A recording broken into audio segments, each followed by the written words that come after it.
مولا فرماتے ہیں کہ پردیس اگر انسان تنہائی میں آ جائے نا، امیر المومنین فرماتے ہیں، اور پردیس بھی ہو اور دولت بھی ختم ہو جائے تو پھر پردیس انسان کو کھانے کے لیے آتا ہے.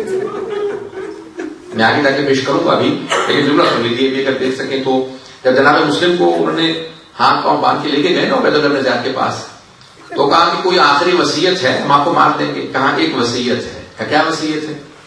کہا یہ میری زرع بیچ دینا اور کچھ سامان تھا، کہا اس کو بیچ دینا. کہا میں نے کچھ لوگوں سے ادھار لیا تھا کوفے میں، میرے اس ادھار کو لوٹا دینا. اللہ اکبر، مولا کتنے غریب ہیں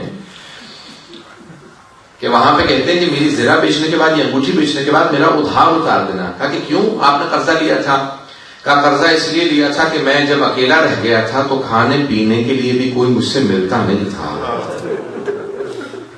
ایسا نہ ہو کہ مسلم کچھ ادھار مانگے. اللہ اکبر. جب آئے تھے تو 2 بیٹوں کو ساتھ لے کے آئے تھے. آپ اولاد والے ہیں، میں ایک سوال کروں آپ سے، اگر کسی کے بچے چھوٹے ہوں اور آنکھوں سے دور ہو جائیں تو کیا کیفیت ہوتی ہے انسان کی؟ میں ایک سوال کروں گا آپ سے. میں بھی مسائل بہت پڑھنے والا ہوں، مجھے معاف کیجیے گا، میں سب مسائل پڑھنے کا عادی ہوں. آج میں پوری کوشش کر رہا تھا فضائل پڑھوں، لیکن میرا پورا ذہن مسائل کی طرف ہے. 3 ایسی ہستیاں ہیں جنہوں نے جناب سید الشہداء پہ اپنی پوری نسل قربان کر دی. 3 ہستیاں. پہلی ہے جناب زینب کبریٰ، بی بی نے اپنے دونوں بیٹے امام حسین پہ قربان کر دیے. دوسرے جناب مسلم، 4 بیٹے تھے، 2 کربلا میں شہید ہوئے ہیں، 2 کوفہ میں شہید ہوئے ہیں. آپ سوچ رہے ہوں گے تیسری ہستی کون ہے؟ پیش کروں تیسری ہستی کون ہے؟ تیسری جناب رباب. مولا کا ایک بیٹا ہے، ایک بیٹی ہے. اپنے بیٹے کو امام حسین پہ قربان کر دیا. کہا مولا جب موقع ملے گا آپ کی بیٹی بھی آپ کی راہ میں قربان کر دے. اجرکم اللہ، اجرکم اللہ. بس بھائی یہ آخری مجالس ہیں، اس کے بعد پھر محرم ہے، ابھی تو عیدیں آنے والی ہیں. سنیں گے جناب مسلم میں عقیل جب دعا کے گھر میں گئے نا تو وہ ایک مومنہ تھی، بہت بوڑھی تھی. انہوں نے کہا کہ میں آپ کے لیے کھانا بنا دوں گا، نہیں کوئی زحمت نہیں دوں گا، صرف مجھے کچھ پانی لا دے تاکہ میں وضو کر کے تہجد کی نماز پڑھ لوں. تو ایک مرتبہ ایک سامنے گجرے میں بیٹھے تھے، تہجد کی نماز پڑھی. تہجد کی نماز پڑھنے کے بعد کچھ دیر آرام سے اپنے ہی زرہ پہ سر رکھ کے لیٹ گئے. خواب دیکھا کہ جناب امیر آئے ہیں، بائیں پھیلا کے کہتے مسلم میں آپ کو لینے کے لیے آیا. جناب مسلم سمجھ گئے یہ میری آخری رات ہے، چچا لینے کے لیے آئے ہیں. میں کہوں گا جناب مسلم آپ کی عظمتوں کو سلام، جسے علی لینے کے لیے آئے ہیں. بس بھائی ایک مرتبہ اٹھے اور تصور کرنے لگے کہ میرے بچے نہ جانے کہاں ہوں گے. جب میں اتنا در بدر ٹھوکرے کھا رہا ہوں، نہ جانے میرے بچے کس کے پاس ہوں گے. بس بھائی رات کو ایک مرتبہ توحا کا بیٹا آیا، کہا کہ ماں کا بیٹا کیا بات ہے کہ دیر سے کیوں آئے ہوگا؟ مسلم نے عقیل نہ جانے کہاں چلے گئے ہیں، سارے لوگ ان کو تلاش کر رہے ہیں. اور عبید اللہ بن زیاد نے انعام رکھا کہ بیٹا خوف خدا کر، وہ علی کا داماد ہے، وہ علی کا بھتیجا ہے. کہا نہیں اماں مجھے عبید اللہ بن زیاد کا انعام چاہیے. کہ نہیں بیٹا. ایک مرتبہ وہ بار بار دیکھنے لگا کہ ماں جاتی ہے، کیا بات ہے کہ کیوں بار بار کہیں پہ کچھ پانی دیتی ہے، کچھ کھانے کے لیے رکھ دیتی ہے. اٹھا آ کے دیکھا، فوراً گھر سے باہر بھاگا. کہا جا کے میں مخبری کر دوں. ایک مرتبہ عبید اللہ بن زیاد نے 300 افراد کی ایک بٹالین کو بھیجا، فوج کو بھیجا، کہا جاؤ جا کے مسلم کو گرفتار کر لو. جناب مسلم نے آواز سنی، صبح کا وقت تھا، فوراً گھر سے باہر آ گئے. اس مومنہ نے کہا کہ باہر مت جائیے، بہت زیادہ لوگ ہیں. کہا تم نے مجھ پہ احسان کیا تھا، گھر میں پناہ دی، میں نہیں چاہتا جس نے مجھے پناہ دی اسی کے گھر میں میری وجہ سے حملہ ہو. مولا آپ کی عظمتوں کو سلام. ارے نہ جانے یہ کیسے لوگ ہیں، گھر بلا کے بھی حملہ کر دیتے ہیں. ارے خود ہی کوفے میں بلایا اور آج حملہ کر دیا، کہیں کربلا میں بلا کے حملہ تو نہیں کر دیں گے حسین پہ. اجرکم اللہ، اجرکم اللہ. بس ایک مرتبہ چلے جناب مسلم باہر گئے, مقابلہ کرنے لگے, کچھ لوگوں نے تیر مارے, سب کچھ ہوا, جناب مسلم نے سب کو قتل کر دیا. ایک مرتبہ اس نے کہا دوبارہ فوج بھیجو. جب تیسری مرتبہ فوج منگوائی نا تو عبید اللہ ابن زیاد نے کہا ایک آدمی کو گرفتار کرنے کے لیے تیسری مرتبہ فوج منگوا رہے ہو, کیا بات ہے؟ کہا یہ کوئی کوفے کا بقال نہیں ہے, یہ علی کا بھتیجا ہے, یہ علی کا داماد, علی کا شاگرد, ایسے آسان نہیں گرفتار کرنا. بس ایک مرتبہ انہوں نے کیا کیا, 400 افراد نے زمین میں گڑھا کھودا, کا دھوکہ دیں گے, اس پہ کچھ ایک مرتبہ گھاس وغیرہ لگا دی. جیسے ہی جناب مسلم قریب آئے تو ایک مرتبہ گڑھے میں گر گئے. جیسے ہی گڑھے میں گرے نا, اب مجھے نہیں معلوم کیسے پیش کروں گا.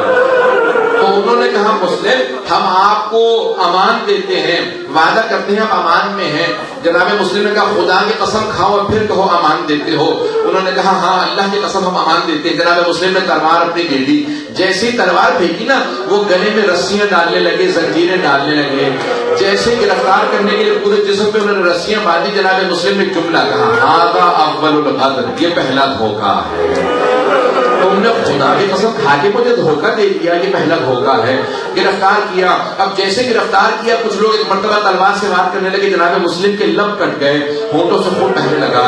جیسے ہی پہنچے تو ایک مرتبہ دارالامارہ کے باہر مولا کا ایک ماننے والا بیٹھا تھا. ابھی میں نے سارا مسائل نہیں پڑھا. دارالامارہ کے باہر ایک آدمی مولا کا چاہنے والا بیٹھا تھا. ایک مرتبہ پوچھا, کہا آپ مسلم تو نہیں ہے؟ کہا میں مسلم میں عقیل ہوں. کہا آپ امیر المومنین کے بھتیجے ہیں؟ کہا میں ان کا بھتیجا بھی ہوں, داماد بھی ہوں. کہا میں کچھ آپ کے کام آ سکتا ہوں؟ میں مولا کا ماننے والا ہوں. کہ اگر ہو سکے تو مجھے تھوڑا سا پانی لا دو, میں بہت پیاسا ہوں. ایک مرتبہ انہوں نے سامنے پانی رکھا. جناب مسلم پانی پینا چاہتے تھے, کٹے ہوئے لبوں سے خون بہنے لگا. کہا میرے اس پانی کے اندر بہت زیادہ خون آ گیا, مجھے اور پانی بدل کے دے دو. اس نے دوسرا پانی کا لیوان لے کے دیا. جب تیسری مرتبہ کوزے میں پانی دیا نا اور خون بہ گیا تو کہا کہ شاید خدا یہی چاہتا ہے میں اس کی بارگاہ میں پیاسا جاؤں. یہ شہید کربلا, پہلے شہید کربلا, اسی لیے پیاسے جا رہے ہیں. کہا نہیں میں پانی نہیں پیوں گا, بس اب پانی لے جاؤ, میں اکیلا اسی طرح سے جاؤں گا. ایک مرتبہ سامنے عبید اللہ ابن زیاد تھا. جناب مسلم کے پورے جسم میں رسیاں ہیں, زنجیریں ہیں. کہا کہ مسلم اپنے امیر کو سلام کرو. کہا میرا امیر صرف حسین ابن علی ہے, میں اس کے سامنے نہ جھکوں گا نہ اسے سلام کروں گا. ایک مرتبہ کسی نے کہا کہ عبید اللہ ابن زیاد مخاطب ہے. کہا کہ نہیں میں اس کو دیکھنا نہیں چاہتا, یہ حسین کا دشمن ہے, یہ علی کا دشمن ہے. عبید اللہ ابن زیاد نے اپنے طور پہ ایک مرتبہ کہہ دیا کہ اسے دارالامارہ کی چھت پہ لے جاؤ, سر قلم کر دو. جناب مسلم کو لے جانے لگے. جب لے گئے نا تو اب میں پیش کرتا ہوں, وہاں جناب سید الشہداء اضطراب میں تھے. آپ کے ذہن میں ہے نا عرفات سے چل پڑے ہیں سید الشہداء.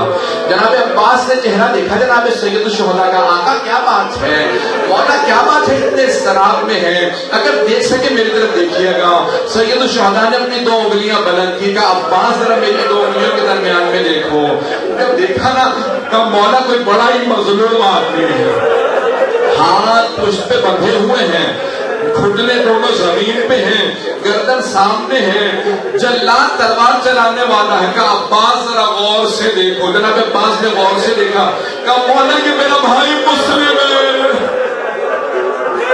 کہا مولا جیسے آپ نے مجھے دکھایا مجھے اسی معجزے سے وہاں پہنچا دے, میں اپنے بھائی کی مدد کروں گا, میرا بھائی اکیلا ہے. اجلوں کو میں تمام کر رہا ہوں. کہا مولا میرا بھائی اکیلا مجھے پہنچا دے. کہا عباس ذرا غور سے دیکھو. کہا مولا یہ دارالامارہ ہے. مولا لیکن دارالامارہ کی اس زمین پہ کوئی بیوی بیٹھی ہے, برقعے کا دامن پھیلا ہے. مولا یہ کون ہے جو برقعے میں ہے؟ کہا یہ میری ماں فاطمہ. اجلوں کو میں نے تمام کر دیا.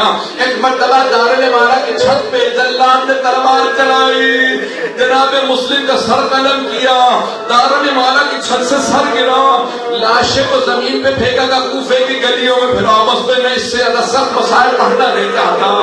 میرے مولا نے جناب سید الشہداء نے آواز دی. کہا عباس خیمے نصب کر دو, ذرا میری بہنوں کو بلاؤ. مولا آنکھوں میں آنسو ہیں, خیمے نصب کر دیے. بس میں شب عید تھی نا, میرے مولا نے کہا ذرا عباس میری بہنوں کو بلاؤ. جناب زینب کو بلائی. جناب زینب آئی, آنے کے بعد پوچھا بھیا کیا بات ہے, اتنے مضطرب کیوں ہیں بھیا, آنکھوں میں آنسو کیوں ہیں؟ مولا نے ایک مرتبہ جواب دیا. کہا زینب کوفے سے بہت بری خبر آئی ہے. جناب زینب سمجھ گئی ارے مسلم ہمارا بھائی وہاں پہ تھا. کہا کہ بھیا کیا بات ہے, کہ ذرا کچھ دیر کے لیے رقیہ کو بلا لاؤ. ایک مرتبہ جناب زینب اس خیمے میں گئی جہاں جناب رقیہ تھی. کا رقیہ بھیا نے بلایا ہے, امام حسین نے بلایا. جناب رقیہ نے فوراً اپنی بیٹی کو بلایا. کچھ نے حمیدہ نام بتایا ہے لیکن اکثر جگہوں پہ عاتقہ نام ہے. کہا کہ عاتقہ ماموں نے بلایا, فوراً میرے ساتھ چلو. بیٹی کا ہاتھ تھاما جناب رقیہ نے اور فوراً سید الشہداء کی بارگاہ میں آ گئی. کہ بھیا آپ نے بلایا تھا. جناب سید الشہداء مسند سے کھڑے ہو گئے, آنکھوں میں آنسو ہیں, آگے بڑھے, بڑی شفقت سے اپنا ہاتھ جناب عاتقہ کے سر پہ رکھا. ہاشمی بچی کی سمجھ گئی. کہ مامو جان کیا بات ہے, میرے بابا خیریت سے, کیا میرے بابا خیریت سے؟ جناب سید الشہداء نے کہا کہ میری بچی اپنے آپ کو یتیم نہ سمجھنا, ابھی مامو زندہ ہے, اپنے آپ کو یتیم نہ سمجھنا. فوراً اشارہ کیا, زینب شب عید ہے, ذرا میری صندوقچی لا دو. جناب زینب صندوقچی لے کے آئی. مولا نے 2 بالیاں نکالی, اپنے ہاتھوں سے جناب عاتقہ کے کانوں میں بالیاں پہنائی. بس بالیاں پہنائی. راوی کہتا ہے کہ 3.5 برس کی بچی دروازے پہ کھڑی دیکھ رہی تھی, در خیمہ پہ کھڑی دیکھ رہی تھی. اگر کوئی بچی یتیم ہو جائے اس کے سر پہ شفقت کا ہاتھ رکھا جاتا ہے, اس کے کانوں میں نئی بالیاں پہنائی جاتی ہیں. لیکن بچی کو نہیں پتا تھا کہ حسین کا کردار ہے. شام غریبہ میں وہی بچی اقتدار میں تھی. میرے سر پہ کوئی شفقت کا ہاتھ رکھے گا, مجھے کوئی کانوں میں بالیاں پہنائے گا. اتنے میں شبر آیا, اس نے سر پہ ہاتھ رکھا, ایسا ہاتھ رکھا بیوی کا بالوں کو چھڑانا مشکل ہو گیا. جب اس نے کانوں سے بالیاں اتاری, بیوی کے خون بہنے لگا. قرآن کا محکیہ کا چچا ابا,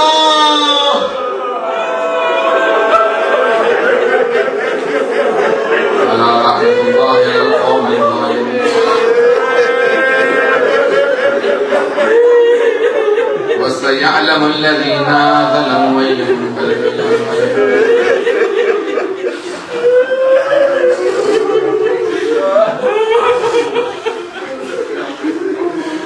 اس سے پہلے کہ میں ماتم کے لیے کہوں 2 جملے سن لیجیے. واسطہ دوں گا, دعا کراؤں گا.